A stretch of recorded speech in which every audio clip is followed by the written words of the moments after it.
Welcome to Red Zone Sports.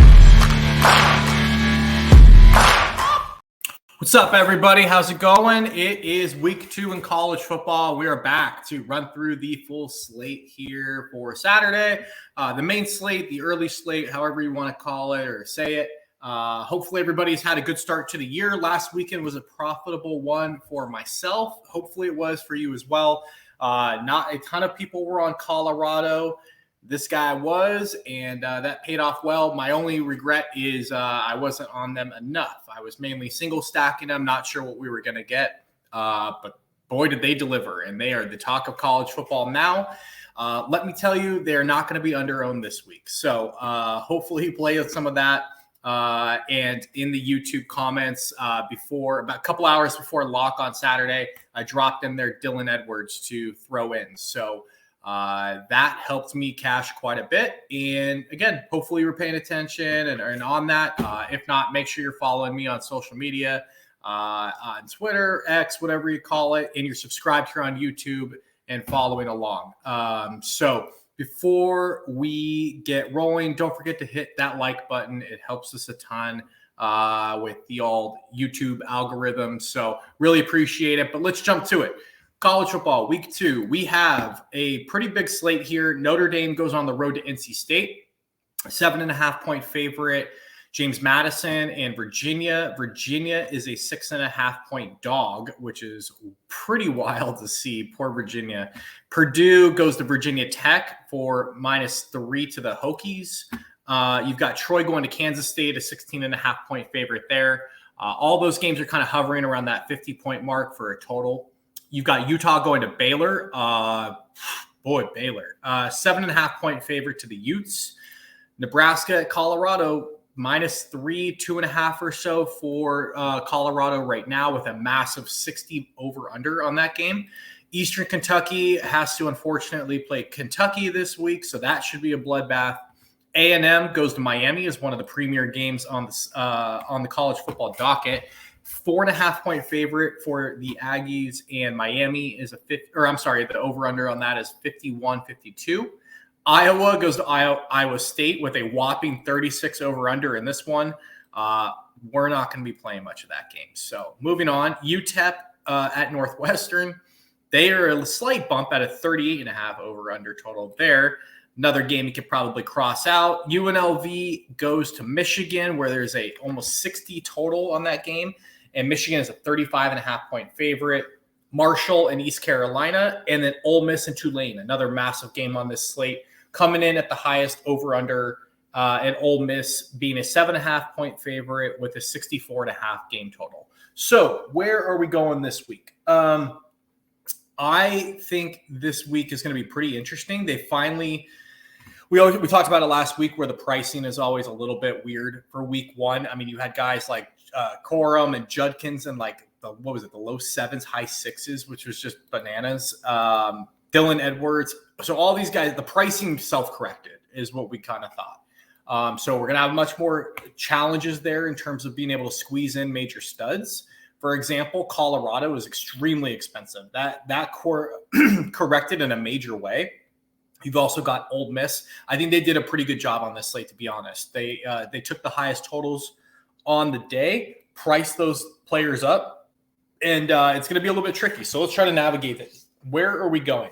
Well, I think there's a few quarterbacks I like up top. I think there's a few quarterbacks in the middle, and there's a few down low that below 8K that I have some interest in. So if we're going up top, Jackson Dart for Ole Miss in the highest over-under total of the day. Jackson Dart looked freaking awesome last week. I know they were playing New Mexico, so it didn't really count for much. Nonetheless, he looked really good, really in command. Tulane is going to be a tougher test for sure. I'm not sure how healthy Pratt is for them, which gives me a little bit of hesitancy.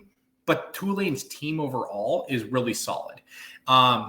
So I like Jackson Dart. The challenge with him is 9,700 is a lot. And if you're going to fit in some of his major pass catchers like Trey Harris, you're going to be paying a pretty penny to do that. But he is in a good spot. I do like Jackson Dart if you can get to him. Shadir Sanders, 9,400. Told you they self-corrected. He is priced up in a big way, but rightfully so. When you set a school passing record in your first start, That's what happens. Good play. He's in my player pool for sure this week. You just got to find ways to get different in either the running back position or in your secondary stack, which we'll hit on. Connor Wegman for A&M. I have some interest there at 9K. He looked phenomenal, but they are A&M played New Mexico. Going back to the Jackson Dart thing. Forget what I said about Ole Miss. Connor Wegman goes to Miami. I think that's going to be a pretty good game. So you're going to get 4 quarters. My guess is out of Wegman this week at 9K. I think he's a pretty good play with some solid weapons. Then we drop down. Will Howard, I think, has to be considered at Kansas State. He's got a cupcake matchup, and he balled out last week. More than likely, we're going to see that again from them. But the one guy that I have some serious interest in is Sam Hartman. 8,600. He's looked phenomenal for Notre Dame. They have not played anybody yet. Now they do. NC State is a tougher team than they've played yet all year. They've got an offense. They've got dudes. And so Sam Hartman last year tore these guys apart playing for Wake Forest. He's now at Notre Dame, obviously. I think this is a really good spot for Notre Dame after seeing Clemson go down earlier this week to come out and just blast NC State. I think Notre Dame comes out and shells them. I think it's a really good spot. Again, everyone's kind of not really taking Notre Dame too seriously because of their matchups so far. I think this is a breakout party for Sam Hartman that propels him kind of into that next category of, okay, do we need to be watching out for these guys for a playoff run / a Heisman run? So Sam Hartman, 8,600 is one of my favorites on the slate. And right below that, I love Devin Leary this week for Kentucky. The man who transferred out of NC State. He had a rocky game to start. Kentucky starts SEC games here in a few weeks. We saw Ray Davis get loose last week and tear it up. I know Kentucky knows that running game is there for them, and Ray Davis is a stud, but they need to get this passing game going before they hit SEC play. So I like Kentucky big here as a get-right game at home before competition picks up a little bit. At 8,300, I'm going to have a lot of Devin Leary, and at 8,600, a lot of Sam Hartman this week. Those are probably my 2 favorites there. And then I think you've got 3 guys that you can probably consider that are below that 8K range. Tyler Van Dyke. Everyone's down on this kid. 2 years ago, he was being talked about as like a top 10 draft pick. The talent's still there. I firmly believe, as I've heard on multiple shows and podcasts this week, very similar story to Quint Ewers at Texas, not to get off on a tangent. I don't think Miami threw 10% of that playbook out there last week. I think they kept everything in-house with the new OC. And they said, we are going to be as vanilla as possible and just roll Miami of Ohio. We're saving everything for next week in A&M. So I think Tyler Van Dyke is a very sneaky play. My guess is he's going to get very little ownership. Everyone thinks A&M's defense is legit. It is. It's their defensive line and linebackers that are the best part of that. So yes, pass rush is a concern, but I think they're going to have to pass if they want to win this game, as the run game is going to be stifled here. So Tyler Van Dyke, he's on my sneaky watch. Grant Wells for Virginia Tech had a really good game transferring from Marshall last year to start his career for the Hokies. He's 7,400. He's a running quarterback as well, so I like that dual threat ability. Grant Wells is in my player pool for sure. And then Hudson Card is kind of the X factor, I think. If you want to be getting up there to play some really expensive Jackson Dart or Shadur Sanders stacks, and you don't want to sacrifice necessarily at running back, you've got a 6K quarterback here for Purdue. Hudson Card had a good game last week, threw the ball all over the field. They're a 3-point dog on the road. So essentially, if you're taking home field advantage, they're about an even money team here with a 50 over-under. I like this spot quite a bit. I think Purdue, Virginia Tech, this game could get a little bit bonkers. Both defenses are not very good. And Hudson Card at 6K is not the worst play in the world. So that's kind of my quarterback player pool this week. On to running backs, Corum and Judkins up top. I don't really need to speak too much about those guys. The only fear for Corum is blowout. Could they be up on UNLV 21-0 in the first quarter and he gets 9-10 carries again? He could still have a very good game, but is he going to hit value? That's my big question. So Corum's up top if you think they get it through the running game this week. Judkins, I think, should be more involved this week. As I mentioned, Tulane is a better opponent. They're going to challenge Ole Miss a little bit more. If this game's close, dude, if you're telling me he's going to get 15, no, I'd say 15, 18, 20 carries or 20 touches in this game, I'm all over Judkins this week. I think he might be the best player on the board if that's the case. Ray Davis, we talked about him at 7,700. I'm leaning more on the Kentucky passing game this week, but he is still a very good back and a very good play. Dylan Edwards at 6,500. I don't know how you ignore what you saw last week. One of the most explosive performances I've seen from a true freshman.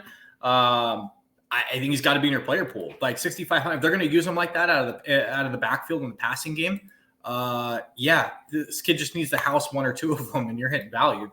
So he's in my pool. Kamani Vidal for Troy, 5,900. Troy's got a tough matchup this week, but this dude just gets insane volume. He's going to get like 25 plus touches in this game. So I think he's got to be considered there. Caleb Johnson, I'm disgusted at myself for even mentioning an Iowa player, but he's on there. I probably won't play him a whole lot though. Bashul Tutin for Virginia Tech. I'm probably saying that wrong, but I talked about how I like this Virginia Tech game quite a bit. He outtouched the other back there last week. He is the bona fide number one for the Hokies. At 5,600, I think he's a pretty solid play. And then two guys down low. These guys are going to be massively popular. Don't kid yourself. Everyone in the world I've seen post about it, talk about it this week. But again, another avenue if you want to get different or if you want to get up to some of these high-priced guys. The builds are going to be Jackson Dart and Ole Miss or Sanders in Colorado paired with either Rasheen Ali from Marshall at 4,800 or Kalon Black for James Madison at 4,200. Those are the bell cow backs for both of those schools. They're both in decent matchups and I think favored. Let's double check that. What's the Marshall spread here? I don't have it written down. So, but yes, Ali and Black, 4,800, 4,200. They're going to be wildly popular. Just be ready for it. So, and just remember that when you're building your lineups. Again, I think most common man and gal out there is going to start Ali Black, and then they may go Dart and Sanders up top, or at least one of those stacks. So if you're going to do it, just play that and know that into consideration when you're building in terms of trying to get a little bit contrarian if you're playing tournaments. That's kind of my running back pool. On to wide receivers. Guys, we talked about it. I mean, I'm going to pair it up with most of the quarterbacks that I like. You've got Trey Harris way up top for Ole Miss. You've got Joe Horn and Xavier Weaver for Colorado, right there with Travis Hunter. All three guys are over 7K. If Colorado's going to throw the ball 50 times again, I don't see that's a bad problem. Or it's not a problem at all. Evan Stewart for A&M at 7,100. He looks the part, man. He looks like a dude. So I don't mind that price tag whatsoever, especially if you're playing A&M stacks. Moving down, Ali Jennings is the clear one for Virginia Tech. I like him. Jaden Thomas is probably the guy I'm going to pair with at Notre Dame. Either him or Jaden Greathouse. So I think those are two of his main guys. I also like, Notre Dame. Chris Tyree. Sorry, guys. He's lower, kind of in that 5K range, I believe. I like Tyree quite a bit. They haven't had to lean on him yet. He's the senior and the veteran in the group, but obviously we talked about being a little bit more of a challenging matchup here. 5,100, I think Chris Tyree is a pretty interesting play, to be honest, just because if this game's more competitive, I could see them really leaning on him here. So 5,100, like him. I know he kind of skipped ahead. Jaquan Jackson for Tulane is probably the guy if you can bring it back and afford it if you're playing Ole Miss side. I talked about potentially an injury to Pratt. If Pratt's not hurt, you could definitely go to that side of the ball as well. He's a damn good quarterback, but I'm hearing some interesting rumors this week. I don't know if they're true, so please don't take that and say scratch them off. Do your own homework and due diligence. If I see anything on social media, I'll definitely make sure I point that out. But I've just heard some rumors that he might not be 100% healthy here. Moving down, I like Jordan Watkins, again, another guy for Ole Miss. Lawrence Keys for Tulane. Again, starting to get his theme here, guys. Tulane, Ole Miss, Colorado, all these guys are priced up, but rightfully so. RJ Garcia for KSU, Kansas State. I think he's in a pretty good spot. Colby Young is my guy who I'm pairing Tyler Van Dyke with if I can get there. Barion Brown for Kentucky, 5,600. I don't love him quite as much as I do Dane Key at 4,700. I think that's my preferred guy for Kentucky, but I'll mix and match both him and Brown. Anais Smith, I think, is a sneaky one for A&M to keep an eye on this week. Top flight recruit. He got injured last year. He was like the best receiver on the team, I believe. Broke his leg or something like that, was out for the year. He didn't have a very big game last week, so I think he might be kind of a forgotten guy this week. If people are going to flock to A&M, they're probably going to go to Evan Stewart or Noah. I think Anais Smith's kind of sneaky, guys. 5,500. Roman Wilson, Michigan. If you're going to do Michigan, or if you want to just get a piece of that, guy caught 3 touchdowns last week, so he's the clear one there. If you think they just boat race UNLV and are out by halftime, hell yeah, get on that. Deion Burks is my favorite receiver for Purdue at 4,800. So if you're going with the Hudson Card route, that's the guy I would match him up with. I do like him by himself as well. Let's see. I mentioned Jaden Greathouse for Notre Dame and Dane Key, both at 4,700. I like both of those guys this week. Reggie Brown for James Madison. Looks like he's probably the one there for James Madison at 4,500. Again, they're favored against Virginia, which is wild. But yeah, if you think James Madison takes it to him, get some Reggie Brown on your teams. Ben Sennett for Kansas State. He's a tight end, but Kansas State uses their tight end, and he had a huge game last week. So someone to consider. Moose Muhammad for A&M, 4,200. The problem with A&M is you're kind of seeing here is they've got a lot of guys, right? They run a spread offense. It's going to be tough to kind of pinpoint who is going to light it up. I don't think they had nearly the success, obviously, like they did last week. But some of these guys are going to have good games. So, this Miami game is kind of a sneaky shootout opportunity potentially. So keep your eye on that. Moose Muhammad at 4,200 is a good play. I think Xavier Restrepo on the other side of that, 4,100, is a starting slot receiver for Miami. I think he had like 13, 14 DraftKings points last week. He's a really sharp play as well. Chuck Montgomery from Marshall at 4,100 had a great game last week. Abdur Rahman Yassin for Purdue at 3,900 is probably the lowest I'm going this week. He's kind of receiver 2 for Purdue. Again, if you like that side or if you want to mix him into some teams, don't have any problem with that. And again, some of my favorite stacks this week are going to be, if you could get up there, Ole Miss and Colorado, I absolutely like for sure.